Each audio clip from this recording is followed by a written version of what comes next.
के सुन रहल छी मधुर मिथिला म्यूजिक के प्रस्तुति।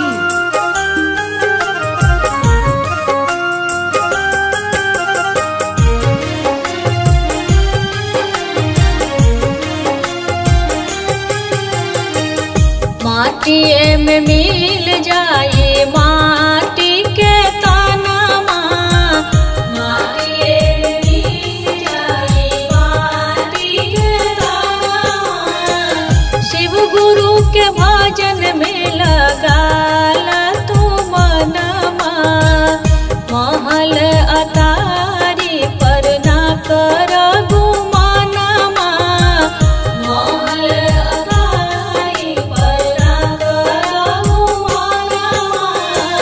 कुछ नहीं जाई शिष्या तोहरो ई संगवा, शिव गुरु के भजन में लगाल तू मनवा।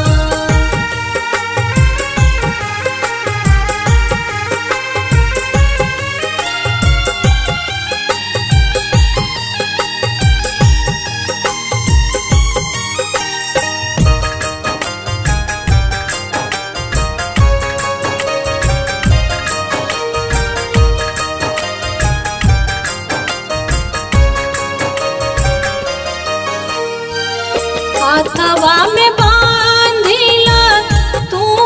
कंगनमा,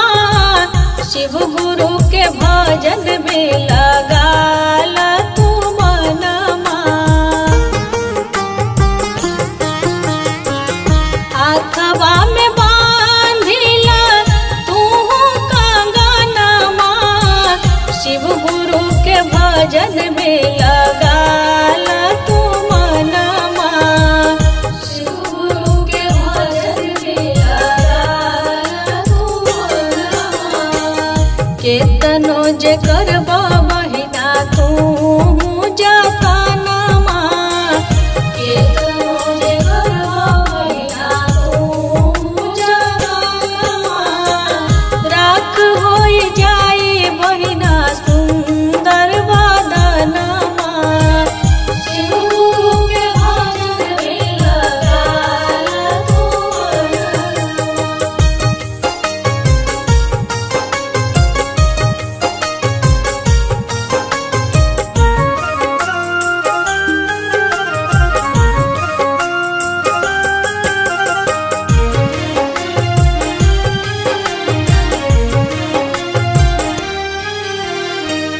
शिव नाम करिला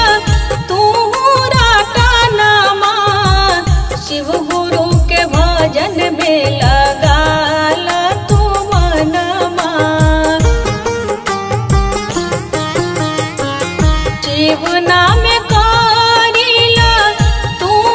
रटनमा, शिव गुरु के भजन में लगाल तू मनमा, शिव गुरु के भजन में लगाल तू मनवा। शिव गुरु के महिमा बहिना बड़ी रे महानमा, शिव गुरु के महिमा बहिना बड़ी रे महानमा, जानी ले शिष्या है दुनिया जहानमा, शिव गुरु के भजन में लगाल तू मनवा।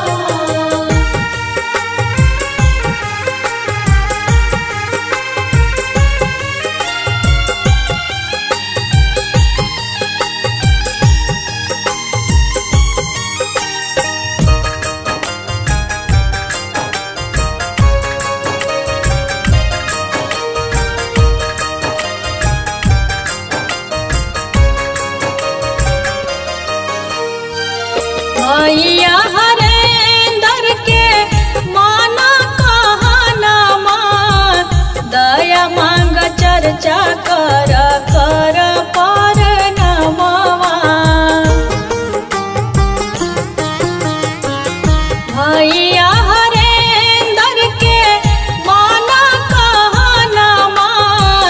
दया मांग चर्चा कर कर पर नमवा, दया मांग चर्चा कर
तोहर